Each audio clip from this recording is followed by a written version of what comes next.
So today, we've had a lot of koans lately, and I couldn't resist. I wanted to do one more. This will be a little different because you're not going to find it in any of the books.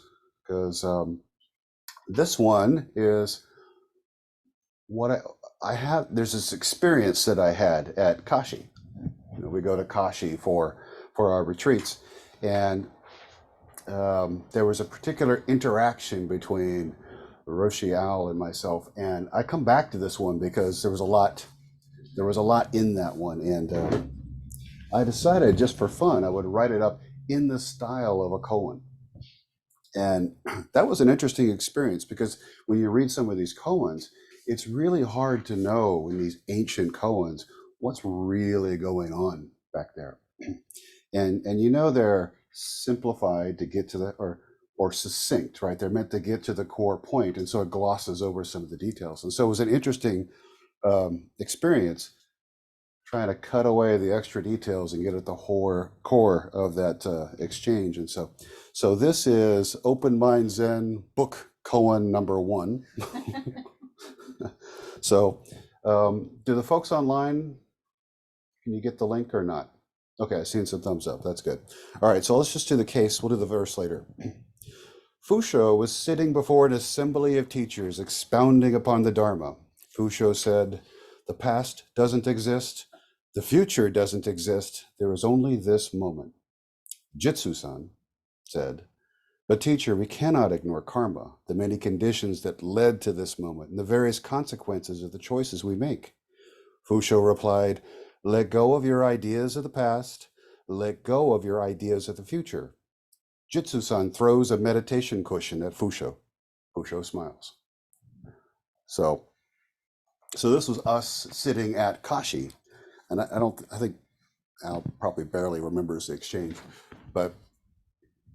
and I forget the exact theme of that weekend, but that was one of the core teachings that Roshi was touching on is the past doesn't exist, the future doesn't exist, it's only now. And so this was actually a meeting of the teachers that we had the day before the main session where we had this little interaction. And so there is no past, there is no future, just now. So when you first hear this, it's a bit of a shock. At least it is to that controller inside of us, right? The part of us that wants to control. Of course the past exists. Of course there's a future. It may not be here yet, but I know it's coming, right? And we work very hard to make sure it happens just the way we want it to happen. So these are ideas, right? We have our ideas about the past, and often these ideas of the past are what give us so much trouble, right? They go over and over in our mind. We almost live not in the past, but we live in our ideas about the past. The future, right? That often presents itself as anxiety or worry because we're trying to mold the future into what we want it to be or what we need it to be. So here we are kind of paralyzed in a moment. Some of us are living in the past. Some of us are living in the future. Some of us are doing both at the same time, living in the past and the future all at the same time. Yet here we are right here in this moment. So it's like we're trapped between what we think we remember about the past because we don't really remember the past. Everything we've learned about memory tells us that memory changes over time. That none of us are accurate in our recollection of the memory. Not only that, what we do remember is our biased perspective of whatever may have happened, not the full picture of what's going on. So we're trapped in what we think we remember and in what we believe will happen. So now it's like a balance point, right? It's balance right there in the middle now. It's easy. I think it's human nature to fall one way or the other, going into the past, going into the future, the what ifs, the should haves, back and forth, the what ifs and the should haves. So the mind likes these easy, tangible, categorized things. So And we struggle to see ourselves. And as a consequence, we struggle to experience now. Right? We can't see ourselves very well, and we really struggle to live in this future or this current moment. And that really makes sense, though, from the perspective of how have we evolved? We have evolved to look outward for threats, right? We're worried about what's coming. We remember that time we were, our friend was mauled by the saber-toothed tiger. We don't want that to happen. So we're thinking about the future. So we are very threat oriented. And because of that, we're living in the past and the future, right? Trauma can be a visceral, right, visceral reminder of past, right? And even though we're in the moment, we're responding as if we're in the past. So past does not exist, the future does not exist, there is only this moment, right? That balance point. So now, right, this is when you can choose. Now is when you can practice. Now is your moment of creativity. This is that creative moment where you have a choice, right? To engage, to practice, to live. So the meditation cushion goes flying across the room. Now, I didn't say how hard I threw it. There's certain things in the koan you leave a little ambiguous because each person brings themselves to the koan when they read it. In truth, I lightly tossed it, it landed at his feet. But if you'd like to imagine it, I threw it real hard and hit him in the head. So karma. It was interesting to me to look at karma. We've had a lot of talks on karma lately, but look at karma in the context of now, this moment, right? You can think of it as we are children of what has come before, and then we collectively are the parents of what comes next, right? But we're here now on this balance point of now. And so take me, for instance, karma. I was the firstborn of a Midwestern family. Watched my father work hard with his hands growing up on stories of poverty. It's almost Thanksgiving. A story I heard over and over as a kid is how my grandfather sold the hubcaps of his car so that he could buy turkey for that Thanksgiving. So growing up on stories of poverty, knowing at a young age that failure is not an option, that if I fail, I go into poverty. So of course, being firstborn, growing up on those stories, I become an overachieving perfectionist, unwilling to fail, which of course means that I choose the hardest college I can possibly find. And of course, once I get there, I can't afford it, so I go into the military. Right?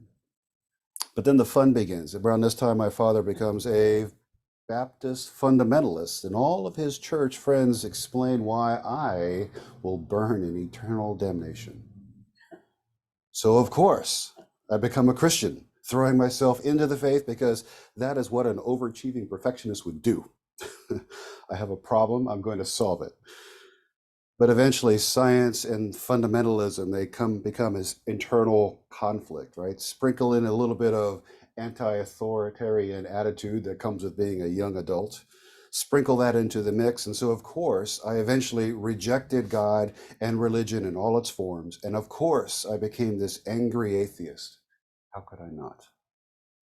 And while this overachieving perfectionist that I was built his career, volunteering to work 60, 80, sometimes 100 hours a week, I'm still working with the trauma of that. But 60, 80, 100 hours a week, through this all, knowing that I cannot fall into poverty. There is no one to save me from poverty. There is no God. There is no one to save my soul either. So of course, I develop crushing anxiety, right? How could I not? Now, Being the overachiever, I eventually figured out, all right, therapy. So we go into therapy. This eventually led to Zen practice. And in Zen, I learned to let go of my fears and anger for the most part, transforming from an angry atheist to a happy agnostic to someone who's trying his best to follow the bodhisattva path.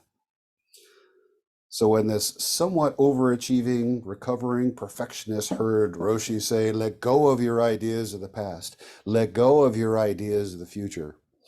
All the stories of the old koans going through my head. Hyakujo and Isan. Hyakujo putting a picture on the floor saying, what is this? And all the monks coming around and arguing, and some saying, well, you certainly can't call it a picture, but you certainly can. And they're going back and forth, and Isan walks up and kicks the picture. So I have all these koans going through my head. And so, of course, my somewhat overachieving, recovering perfectionistic self, still anti-authoritarian person, reaches down, grabs that cushion, and tosses it. How could I not? That was an expression of my karma. But it was also an expression of now, right? Flowing in that moment, now. The 10,000 things that led me to being in that space at that time, those collective experience, throw the cushion. How could I not? Of course, it's bigger than that. The 10,000 things that led to Al, all the things that led to him being there in that moment, talking about the Dharma to the teachers there in Kashi. And even more, kind of the intertwined practice of student-teacher over the years. This intimate connection that's so important to Zen, and intertwined karma, right? A joint expression of the Dharma right in that moment, right? Our interconnected. Think of the 10,000 things that led to you being here today, and our interconnection, the intimacy that we can share. Right? So the balance point of now, karma, we're balanced. We're influenced by the past, right? But can we not be slaves to the past? Here and now. Here and now. We can look ahead to the future, right? Right action comes to mind, right? What is right action in this now on this balance point? Because this has tendrils into the future. We don't quite know what those are. We don't know what's going to happen, but still, what is right action now, here and now? So I've really enjoyed kind of thinking back in this exchange, and of course, every self-respecting koan needs a verse, so I had to write a verse. And there's a lot of imagery here, so I'm curious to see how everyone interprets the verse afterwards when we talk. So the verse: the ox balanced on a pin, chewing the ancestors' cud, blind herders grasping at weeds, the gadfly buzzing, flying, searching, bite him on the ass, tail swish, hoof stomp, snort. Manjushri sniggers as the clowns dance in the swamp. So here we are right now, right? Balanced on this moment, chewing the ancestors' cud. I'm not sure where that imagery came from, but it kind of stuck with me. Right? Here and now, flowing moment to moment. So I'll leave you with that. I'll open it up for questions and discussion, and I'm curious what you thought of your karma. What is your karma in the context of now, this moment? Or I'm curious to see what you thought of the verse. I'm curious to see if my the imagery I put down, how that works. So, all right, thank you.